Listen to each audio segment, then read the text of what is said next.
Estamos al teléfono con Gilberto Aranda, académico del Instituto de Estudios Internacionales de la Universidad de Chile. Gilberto, ¿qué tal? Muy buenos días, gracias por recibir este llamado.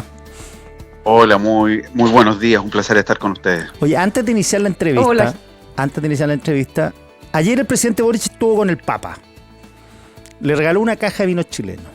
Le regaló, acertadamente a mi modo de ver, una polera de rugby, de la selección chilena, pero los Cóndores de rugby. Le regaló también La altura de Machu Picchu de Pablo Neruda y un libro que se llama Vicaría de la Solidaridad, una experiencia sin fronteras, que en este momento está en el escritorio del Papa y que lo escribió nada más y nada menos que Gilberto Aranda. ¿Qué se siente, Gilberto, de que tu libro esté hoy día en el escritorio del Papa? Bueno, muy amable por la referencia. La verdad es que fue más bien sorpresivo. Alguna idea tuve el día viernes, pero cuando se concretó realmente fue bien emocionante porque que un jefe de Estado lleve un libro que escribí hace tanto tiempo, el año 2004, mi primer libro, a un papa. Eso te iba a preguntar que, de cuándo era. Yo como que no lo tenía en el radar. Cuéntanos un poco del libro. Es un libro que es el resultado de mis primeros estudios de magíster en 2 universidades y que intenta reconstituir todos aquellos vínculos internacionales que hicieron de la Vicaría de Solidaridad una propuesta fraterna, humana, en un momento muy complejo de la historia de Chile, pero donde puso todo su poder blando como iglesia a disposición de víctimas de derechos humanos, y por lo tanto se reconstituye el tema de lo que son tanto las donaciones externas, los apoyos internacionales con otras iglesias, otras ONG, estados también. Fue el año 2004, como digo, esta investigación y muy contento que después de tantos años me siga dando alegría. Realmente un honor lo que ocurrió ayer para mí también. ¿Y a quién se le ocurrió? Cuando dijiste, tuve alguna idea el viernes, ¿a quién se le ocurrió en Cancillería? ¿O quién dijo, mira, esto puede ser un buen regalo? No lo tengo tan claro, es un tema que voy a tratar de dilucidar, porque fue una cosa general. Y bueno, como se trata de un libro antiguo, tampoco está en tantas librerías y por lo tanto logré hacer llegar un ejemplar, pero no tenía la noción de que iba a ser entregado tan oficialmente, y que iba a quedar un poco grabado. Eso me tomó por sorpresa y, como digo, fue una grata noticia el día de ayer. Qué lindo. Buenísimo. Sí. Bueno, vámonos al ámbito internacional y que nos ayudes como profesor de estudios internacionales de la Chile. ¿Estás con buenas expectativas de cómo se está desarrollando el Acuerdo por la Paz, que por lo demás lleva el nombre del presidente Trump?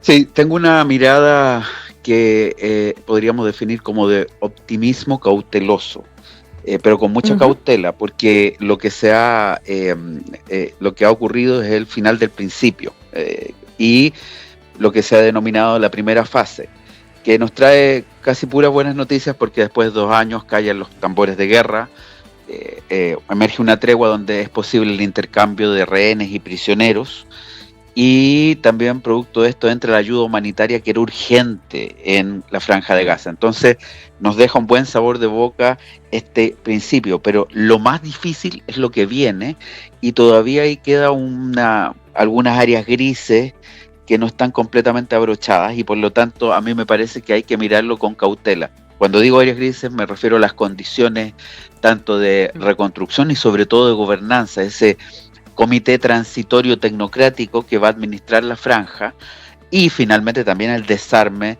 de Hamas, donde hay todavía algunas dudas.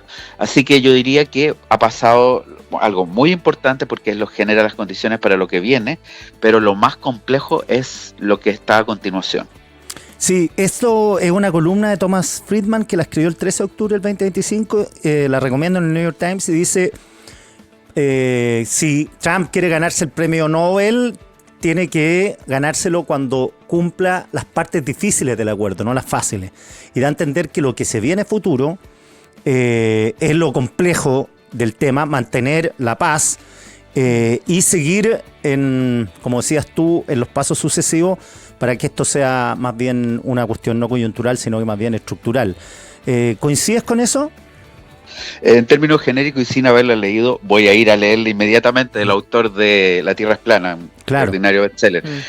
Bueno, decir que coincido con eso, respecto a que lo que viene es más difícil.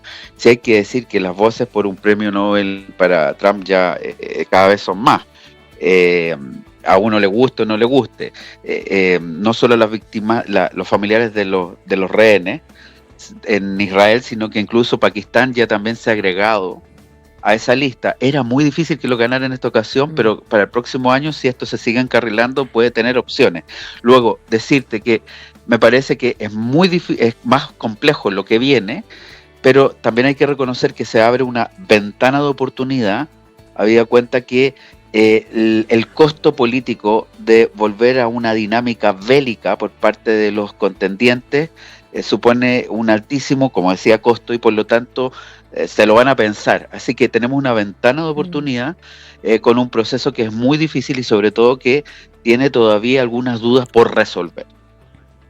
Sí, una de las cosas que ha llamado la atención es que el documento que no firman jamás ni Israel, el documento de ayer de Sharm el Sheikh, pero sí firma Turquía, Estados Unidos, Qatar, Egipto, no hace referencia a la solución de los dos estados, no hace referencia a Palestina como un estado, pero sí hace referencia a los palestinos y dice todos tienen derecho a vivir con dignidad, como que todos son iguales, hace referencia a la palabra igualdad varias veces. Y eso se interpreta como un avance, pero el hecho de que no hablen de un Estado palestino ¿significa que no va a haber posibilidad de la solución de los dos Estados? Bueno, en el borrador original, el punto 19, hablaba en forma muy condicional y de futuro la posibilidad de un Estado palestino. Luego, yo pienso que está tan en condicional y tan en futuro lo que originalmente se había presentado que tampoco había que darlo como una garantía de seguridad, porque además exige cumplir una serie de elementos como que la Autoridad Nacional Palestina se renovara, se reformara, después de que ha estado muchos años con un mismo liderazgo. Y eso es lo complejo. Por lo tanto, yo diría que la tercera fase, recordemos que esto es por fase, y en ese sentido podríamos decir que imita lo que fue el plan de finales de la administración Biden, que todavía sobrevive en alguna de sus lógicas. La tercera fase se concretaría con un gobierno palestino, pero un gobierno palestino al cual la autoridad transitoria le entregaría el poder, pero ese autogobierno requiere una serie de elementos que no van a ser fáciles de concretar. Y ya diría mucho más difuso está la idea que sobre ese autogobierno pudiese llegarse a un Estado palestino. De todas maneras, yo quiero decirles que lo que vimos ayer, ese despliegue de diplomacia y que se vio en Egipto, también tiene algún tipo de, o recibe, es el resultado, podríamos decir, de lo que había ocurrido con el reconocimiento de un Estado palestino por parte de potencias occidentales y las acciones de Israel, que pasó una línea roja cuando a principios de septiembre atacó a Qatar, un aliado de Estados Unidos. Cuando un grupo como Hamas, su norte declarado es destruir Israel, porque no es otra reivindicación más que destruir Israel, bajo esa premisa uno podría creer que jamás se va a extinguir o va a ir más bien, va a estar durmiente ahí, como las células durmientes de los grupos musulmanes que se activan en un momento para hacer un atentado. ¿Tú cómo lo ves eso? Porque hay harta... Israel desconfía mucho de que jamás va a dejar las armas y va a dejar su batalla final.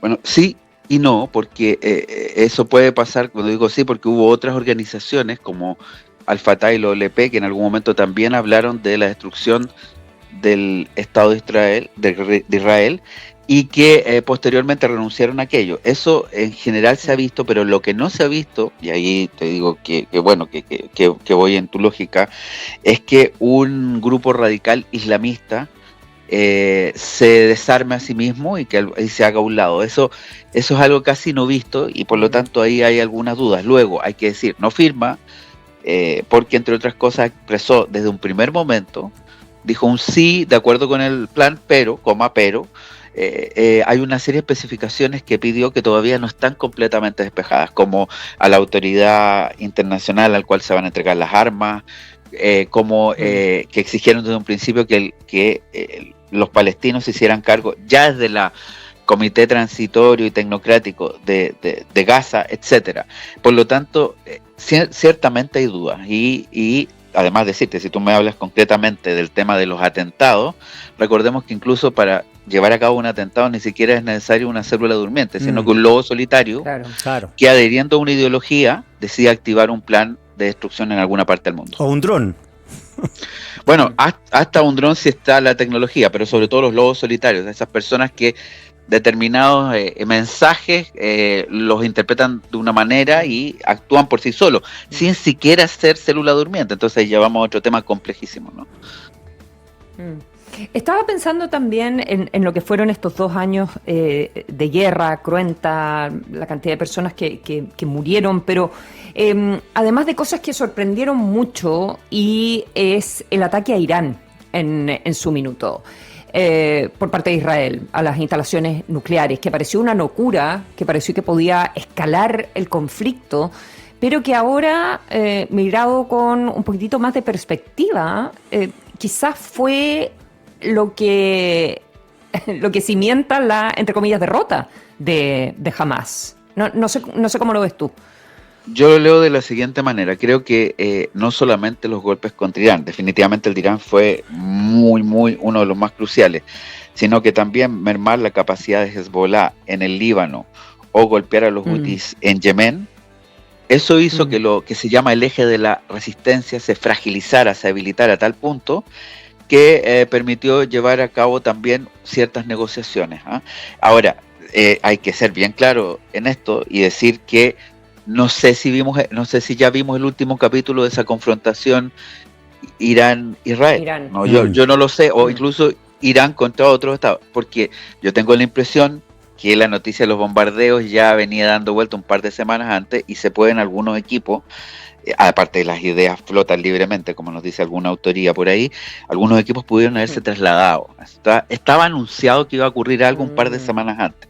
Así que miremoslo con cautela también. No sé si ya asistimos al último capítulo, pero si el tema general es que se debilitó al eje de la resistencia, al cual hacía parte Irán, Hezbollah en el Líbano, Houthi en el Yemen, absolutamente, y eso por supuesto que allanó el camino a lo que posteriormente fue el acuerdo, junto con lo que te mencionaba, reconocimiento de estados occidentales del Estado Palestina y el ataque, yo creo que eso fue crucial, el ataque de Israel a Qatar a principios de septiembre, que significó, en otras palabras, que Trump girara también en lo que había presentado originalmente, que ese era su plan de Riviera de Gaza, y nos presentara algo un tanto distinto. Esa era ¿Es un bien... tanto distinto o no? Porque el tipo de reconstrucción, tenemos que seguir pensando en ese video de inteligencia artificial de la Riviera de Gaza. Yo creo que hay bastantes elementos distintos y algunos que permanecen. Lo distinto, por supuesto, es que ya no estamos hablando de traslado forzado de poblaciones. Traslado forzoso, lo que en otras literaturas se denomina limpieza étnica. ¿No? Ese plan decía que los gazatíes salían, el de abril de este año. Posteriormente, el que nos presentaron nos dice que los gazatíes se quedan, incluso que los que salieron y no están involucrados en hechos de sangre pueden regresar.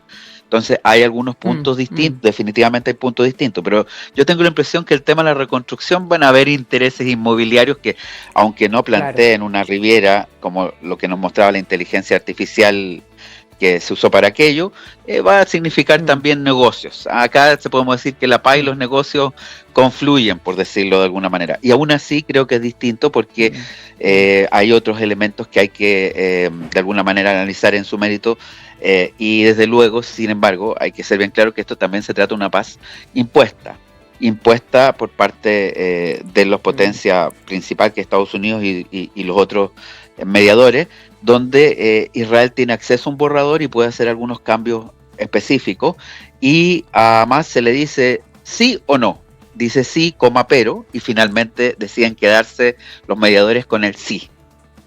Gilberto Aranda, 1.000.000 de gracias por esta conversación.